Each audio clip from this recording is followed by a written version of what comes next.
ಪ್ರೀತಿಯ ಪೇಷಂಟ್ಗಳೇ, ಅದೇ ರೀತಿ ಇನ್ನೂ ಸ್ವಲ್ಪ ಕಾಲುಗಳಿಗೆ ತೊಂದರೆ ಇದೆ, ಹಿಪ್ ಜಾಯಿಂಟ್ಗಳಿಗೆ ತೊಂದರೆ ಇದೆ ಅಂತ there are some people who are waiting to get treated.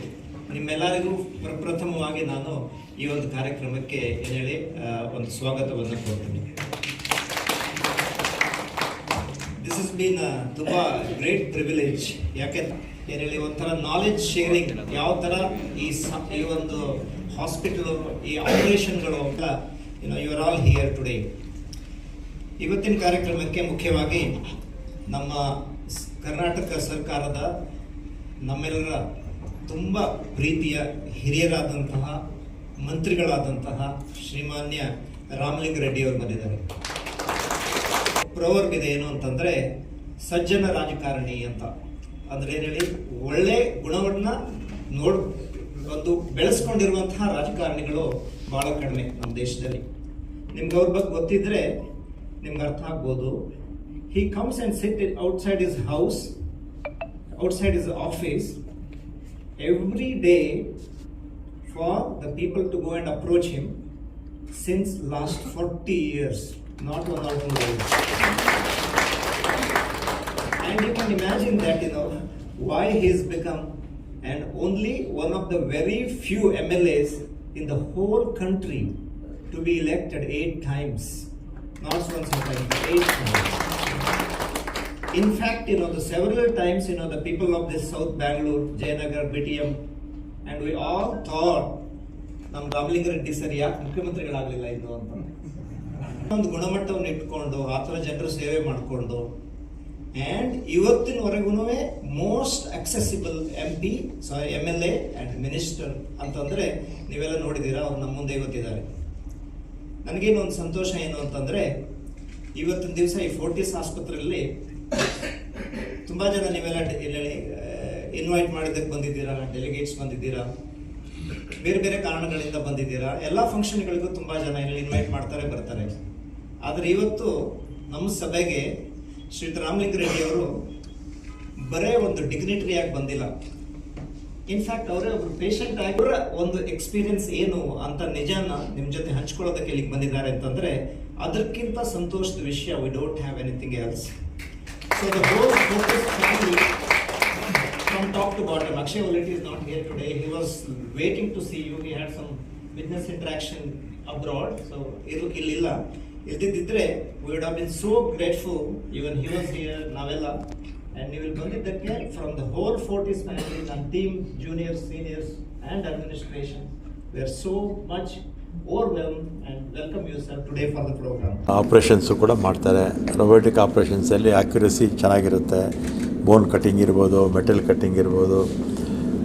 ಅದೇ ರೀತಿ ಇವತ್ತು ನಮ್ಮ ಫೋರ್ಟಿಸ್ ಆಸ್ಪತ್ರೆ ಇಲ್ಲಿ ಮುಖ್ಯಸ್ಥರು ಒಲೇತಿಯವರು, ಹಾಗೆ ನಮ್ಮ ಡಾಕ್ಟರ್ಸು ನಮ್ಮ ನಾರಾಯಣ್ ಹುಣ್ಸೆ ಅವರು, ಮಹೇಂದ್ರ ಜೈನ್ ಅವರು, ಶ್ರೀಮತಿ ಅನಿತಾ ಅವರು, ಶ್ರೀ ಚಕ್ರವರ್ತಿಯವರು, ಹಾಗೆ ಡಾಕ್ಟರ್ ಪ್ರಿಯಾ ಅವರು, ಮತ್ತೆಲ್ಲ ಸ್ಟಾಫು. ನನಗೂ ಕೂಡ ಆಪ್ರೇಷನ್ ಆಯಿತು ನವಂಬರ್ 20ನೇ ತಾರೀಕು. ಅದಕ್ಕೆ ಮುಂಚೆ ಒಂದು ವರ್ಷ ಭಾಳ ಸಮಸ್ಯೆ ಇತ್ತು. ಈ ನಡೆಯೋದಕ್ಕೆ ಬ್ಯಾಲೆನ್ಸ್ ಸಿಗ್ತಿರಲಿಲ್ಲ, ಮತ್ತು ಮೆಟ್ಲು ಹತ್ತೋದಕ್ಕೆ ನಿಧಾನ ಆಗ್ತಿತ್ತು. ಹೆಜ್ಜೆ ಮೇಲೆ ಹೆಜ್ಜೆ ಇಟ್ಟು ಹತ್ತಬೇಕಾಗಿತ್ತು, ಇಳಿಬೇಕಾಗಿತ್ತು. ಇದರಿಂದ ನಾನು ಸ್ವಲ್ಪ ಬೇರೆ ಬೇರೆ ಕಡೆ ಎಲ್ಲ ಮೆಡಿಸಿನ್ಸು ಟ್ರೈ ಮಾಡಿದ್ವಿ. ಎಲ್ಲೆಲ್ಲೋ ಕರ್ಕೊಂಡೋಗಿ ಮಾಡಿದ್ರು, ಅದನ್ನು ಯಾವುದು ಸಕ್ಸಸ್ ಆಗಲಿಲ್ಲ. ಪ್ರಾಕ್ಟಿಕಲಾಗಿ ನನಗೂ ಗೊತ್ತು ಇದರಿಂದ ಆಗಲ್ಲ ಅಂತ. ಯಾಕೆಂದರೆ ಒಳಗಡೆ ಗಮ್ ಕಡಿಮೆ ಆಗಿರುತ್ತೆ ಅಥವಾ ಬೋನ್ ಸೌದಿರುತ್ತೆ, ಇದರಿಂದ ಆಗಲ್ಲ ಅಂತ ಗೊತ್ತು. ಆದರೂ ಕೆಲವರು ಒತ್ತಾಯದ ಮೇರೆಗೆ ಟ್ರೀಟ್ಮೆಂಟ್ ತೊಗೊಂಡೆ, ಅದು ಆಗಲಿಲ್ಲ. ಆಮೇಲೆ ನಮ್ಮ ಶ್ರೀನಿವಾಸ್ ಅವರು, ಡಾಕ್ಟರ್ ಶ್ರೀನಿವಾಸ್ ಅವರು, ಡಾಕ್ಟರ್ ಹುಣ್ಸೆ ಅವ್ರ ಹತ್ರ ಕರ್ಕೊಂಬಂದರು. ಇವರು ಸುಮಾರು 10,000ಕ್ಕಿಂತಲೂ ಹೆಚ್ಚು ಆಪ್ರೇಷನ್ಸ್ ಮಾಡಿದ್ದಾರೆ. ಅದರಲ್ಲಿ ರೊಬೋಟಿಕ್ಕೆ ಒಂದು 2,000 ಮೇಲೆ ಮಾಡಿದ್ದಾರೆ. ಆಮೇಲೆ ಆಪ್ರೇಷನ್ನು ಒಂದು ವರ್ಷಕ್ಕೆ ಮುಂಚೆ ಬಂದಾಗ ಎಕ್ಸಸೈಸ್ ಮಾಡಿ ಇಂಪ್ರೂವ್ ಆಗಲಿಲ್ಲ ಅಂದರೆ ಆಪ್ರೇಷನ್ ಮಾಡೋಣ ಅಂತ ಬಂದರು. ಆಮೇಲೆ ಒಂದು 3-4 ತಿಂಗಳು ಮುಂಚೆ ಬಂದಾಗ ಇಲ್ಲಿ ಆಪ್ರೇಷನ್ ಮಾಡೋಣ, ಒಂದು ಕಾಲು ಇನ್ನೊಂದು ಕಾಲು ಏನು ಬೇಡ ಅಂತ ಅಂದರು. ಆಪ್ರೇಷನ್ನು ಆಯಿತು. ಮತ್ತು ಆಪ್ರೇಷನ್ ಆಗಿದ್ದೇ ಗೊತ್ತಾಗಲಿಲ್ಲ, ಒಂಚೂರು ನೋವೇ ಗೊತ್ತಾಗಲಿಲ್ಲ. ಆಪ್ರೇಷನ್ ಆದಮೇಲೂ ಕೂಡ ಅನಸ್ತೇಷಿಯಾ ಕೊಟ್ಟಿರ್ತಿದ್ರು. ಆಮೇಲೆ ಒಂದು ವಾರ ಇದ್ದು ಮನೆಗೆ ಹೋದ್ಮೇಲೆ ಫಿಸಿಯೋಥೆರಪಿ ಕೂಡ ಭಾಳ ಚೆನ್ನಾಗಿ ಮಾಡೋರು. ಸ್ಟಾಫು ಎಲ್ಲ ಭಾಳ ಚೆನ್ನಾಗಿ ನೋಡ್ಕೊಳ್ತಾಯಿದ್ರು. ಆಮೇಲೆ ಕ್ಯಾಂಟೀನ್ ವ್ಯವಸ್ಥೆನೂ ಕೂಡ ಭಾಳ ಚೆನ್ನಾಗಿತ್ತು ಇಲ್ಲಿ. ಮತ್ತು ಡಾಕ್ಟ್ರು 3-4 ಸಲ ಆಪ್ರೇಷನ್ ಆದಮೇಲೆ ಮನೆಗೂ ಕೂಡ ಬಂದಿದ್ದರು. ಮತ್ತು ಕೇವಲ 10 ದಿವಸದಲ್ಲಿ ನಾನು ಯಾವುದೇ ಸಪೋರ್ಟ್ ಇಲ್ಲದೆ ನಡೆಯೋಕ್ಕೆ ಪ್ರಾರಂಭ ಮಾಡಿದೆ. ಮತ್ತು ಈಗ ಯಾವುದೂ ಸಮಸ್ಯೆಗಳು ಏನೂ ಇಲ್ಲ. ನಾನು ಬೇರೆ ಈ ಥರ ಮಂಡಿ ನೋವಿರ್ತಕ್ಕಂಥವ್ರಿಗೆ ಡಾಕ್ಟರ್ಸ್ ಯಾವ ಸಮಯದಲ್ಲಿ ಹೇಳ್ತಾರೋ ಆ ಸಮಯದಲ್ಲಿ ಆಪ್ರೇಷನ್ ಮಾಡಿಸ್ಕೊಳ್ಳಿ ಅಂತ ಒಂದು ಸಲಹೆ ಕೊಡ್ತೀನಿ. ಕಾರಣ ಏನಂದರೆ ಕಾಲ ತಳ್ಳಿದ್ರೆ ಡ್ಯಾಮೇಜ್ ಜಾಸ್ತಿ ಆಗುತ್ತೆ. ಒಂದು ಕಾಲಿಗಿರೋದು ಇನ್ನೊಂದು ಕಾಲಿಗೂ ಬಂದುಬಿಡುತ್ತೆ. ಯಾಕಂದರೆ ವೆಯ್ಟ್ ಜಾಸ್ತಿ ಆಗುತ್ತಲ್ಲ. ಆದ್ದರಿಂದ ಜಾಸ್ತಿ ಡಿಲೇ ಮಾಡೋಕ್ಕೆ ಹೋಗಬೇಡಿ, ಬೇಗ ಆಪ್ರೇಷನ್ಸ್ ಮಾಡಿಸ್ಕೊಳ್ಳಿ. ಅದರಲ್ಲೂ ನಮ್ಮ ಫೋರ್ಟಿಸ್ ಆಸ್ಪತ್ರೆ ಅಂತಾರಾಷ್ಟ್ರೀಯ ಯಾರನ್ನ ಹೋಗಿ ನಮ್ಮ ಆಪ್ರೇಷನ್ನು ಬೇರೆ ದೇಶದಲ್ಲಿ ಮಾಡಿಸ್ಕೊಂಡ್ಬರ್ತೀವಿ ಅಂತಾರಲ್ಲ, ಅದೇ ಟ್ರೀಟ್ಮೆಂಟು ಇಲ್ಲಿ ಸಿಗುತ್ತೆ.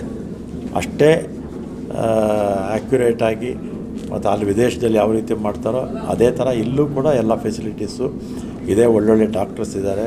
ಅದರಲ್ಲೂ ವಿಶೇಷವಾಗಿ ಡಾಕ್ಟರ್ ನಾರಾಯಣ್ ಅವ್ರ ನೇತೃತ್ವದಲ್ಲಿ ಈ ನೀವಿ ಸರ್ಜರಿ ಭಾಳ ಜನಕ್ಕೆ 100% ಸಕ್ಸಸ್ ಮಾಡುವಂಥ ಆಸ್ಪತ್ರೆಯಾಗಿ ಬೆಳೆದಿದೆ ಅಂಥೇಳಿ ಆಸ್ಪತ್ರೆಯ CEO ಅವರಿಗೆ, ಡಾಕ್ಟರ್ ನಾರಾಯಣ್ ಅವರಿಗೆ, ಎಲ್ಲ ಸ್ಟಾಫ್ಗೆ ನಾನು ಈ ಸಂದರ್ಭದಲ್ಲಿ ಧನ್ಯವಾದಗಳನ್ನು ಹೇಳ್ತೇನೆ. ಸರ್, ನೀವು ರೋಬೋಟಿಕ್ ಆಪರೇಷನ್ ರೋಬೋಟಿಕ್ಕೆ ಮಾಡಿದ್ದು ನನಗೂ ರೋಬೋಟಿಕ್ಕೆ. ಸರ್, ಎಷ್ಟೋ ಜನ ರೋಬೋಟಿಕ್ ಸರ್ಜರಿಗೆ ಭಯ ಪಡ್ತಾರೆ, ಅಂಥವ್ರಿಗೆ ಏನಿಲ್ಲ. ರೋಬೋಟಿಕ್ ಅಂದರೆ ಅದೇನು ಆಪ್ರೇಷನ್ ಮಾಡೋದಿಲ್ಲ, ಬೋನು ಕಟ್ ಮಾಡುತ್ತೆ. ಸರ್ಜನ್ ಕೈಲಿರುತ್ತೆ. ಆಮೇಲೆ ಇದಿರೋದು ಮೆಟಲ್ ಇರುತ್ತಲ್ಲ, ಅದನ್ನು ಯಾವ ಸೈಜ್ ಬೇಕೋ ಅದನ್ನು ಕಟ್ ಮಾಡಿಕೊಡುತ್ತೆ. ಆಮೇಲೆ ಉಳಿದಿದ್ದೆಲ್ಲ ಡಾಕ್ಟರ್ಸೇ ಮಾಡೋದು. ರೋಬೋಟಿಕ್ ಬಗ್ಗೆನೇ ಎಜುಕೇಟ್ ಮಾಡಬೇಕು ಚೆನ್ನಾಗಿ. ಆಮೇಲೆ ಡಾಕ್ಟರ್ಸೇ ಮಾಡೋದು. ಏನು ರೋಬೋಟಿಕ್ ಏನು ಆಪ್ರೇಷನ್ ಮಾಡೋದಿಲ್ಲ. ಅದನ್ನು ಡಾಕ್ಟರ್ಸ್ಗೆ ಏನು ಬೇಕೋ ಅದನ್ನು ಆ್ಯಕ್ಯುರೇಟಾಗಿ ಕಟ್ ಮಾಡಿಕೊಡುತ್ತೆ. ಆ್ಯಕ್ಯುರೇಸಿ ಇರುತ್ತೆ. ಮೊದಲು ಕೈಯಲ್ಲಿ ಮಾಡೋರು, ಈಗ ಬೋನ್ ಕಟ್ಟಿಂಗ್ ಕೈಯಲ್ಲಿ ಮಾಡೋರು, ಆಮೇಲೆ ಮೆಟಲ್ಲು ಕೈಯಲ್ಲಿ ಮಾಡೋರು ಅಲ್ವಾ. ಅಂದರೆ ಯಾರು ಎಕ್ಸ್ಪರ್ಟ್ಸ್ ಇರೋರಲ್ಲ ಅದನ್ನು ಜೋಡಿಸೋರು. ಈಗ ರೋಬೋಟಿಗೂ ಮಾಡೋದ್ರಿಂದ ಏನಾಗುತ್ತೆ, ಆ್ಯಕ್ಯುರಸಿ 100% ಇರುತ್ತೆ ಅಥವಾ 99% ಇರುತ್ತೆ. ಇಲ್ಲ ಫುಲ್ ಇದು ಎಲ್ಲ ಕಡೆ ಹಳ್ಳಿಗಳಲ್ಲಿ, ಟೌನ್ಗಳಲ್ಲಿ ಎಲ್ಲ ಕಡೆ. ಅವ್ರ ಗುರುಗಳು, ಆದರೆ ಅವ್ರು ಸರಿಯಾದ ಸಮಯಕ್ಕೆ ಸರಿಯಾದ ಟ್ರೀಟ್ಮೆಂಟನ್ನು ತಗೊತಾ ಇಲ್ಲ. ಜನಕ್ಕೆ ಎಜುಕೇಷನ್ ಆಗಬೇಕಲ್ವಾ. ಅದರಿಂದ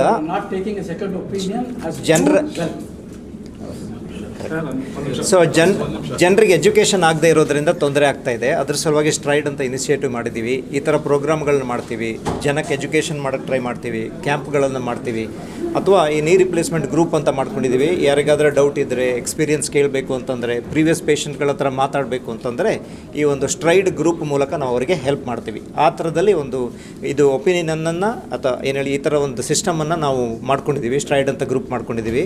1000 ಗಟ್ಟಲೆ ಜಾಯಿಂಟ್ಗಳನ್ನು ಪ್ರತಿ ವರ್ಷ ಮಾಡ್ತೀವಿ ಹಾಸ್ಪಿಟ್ಲಲ್ಲಿ, one of the largest in the country. ಅದರಿಂದ ತುಂಬ ಜನಕ್ಕೆ ಅನುಕೂಲ ಆಗಲಿ ಅನ್ನುವಂಥ ಉದ್ದೇಶದಿಂದ ಈ ಸ್ಟ್ರೈಡ್ ಗ್ರೂಪನ್ನು ಮಾಡಿದ್ದೀವಿ. How expensive is this whole process?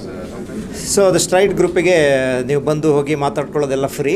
Joint ರಿಪ್ಲೇಸ್ಮೆಂಟ್ಗಳಿಗೆ ಆಗೋ ಖರ್ಚುಗಳು ಎಲ್ಲ ಹಾಸ್ಪಿಟ್ಲ್ಗಳಲ್ಲಿ ಎಷ್ಟಾಗುತ್ತೋ ಆ ಥರ ಇರುತ್ತೆ. ಸ್ಕೀಮ್ಗಳಿಗೆಲ್ಲ ಕೆಲವೊಂದು ಕವರ್ ಆಗುತ್ತೆ, ಗೌರ್ಮೆಂಟ್ಗಳಲ್ಲಿ ಕವರ್ ಆಗುತ್ತೆ, ಇನ್ಶೂರೆನ್ಸಿಂದ ಕವರ್ ಆಗುತ್ತೆ. ಸುಮಾರು ಒಂದು 2 ಲಕ್ಷದಿಂದ 3.5 ಲಕ್ಷದವರೆಗೆ ಬೇರೆ ಬೇರೆ ವಾರ್ಡ್ಗಳಲ್ಲಿ ಬೇರೆ ಬೇರೆ ರೀತಿಯ ಆಪರೇಷನ್ಗಳಿಗೆ ಖರ್ಚಾಗುತ್ತೆ.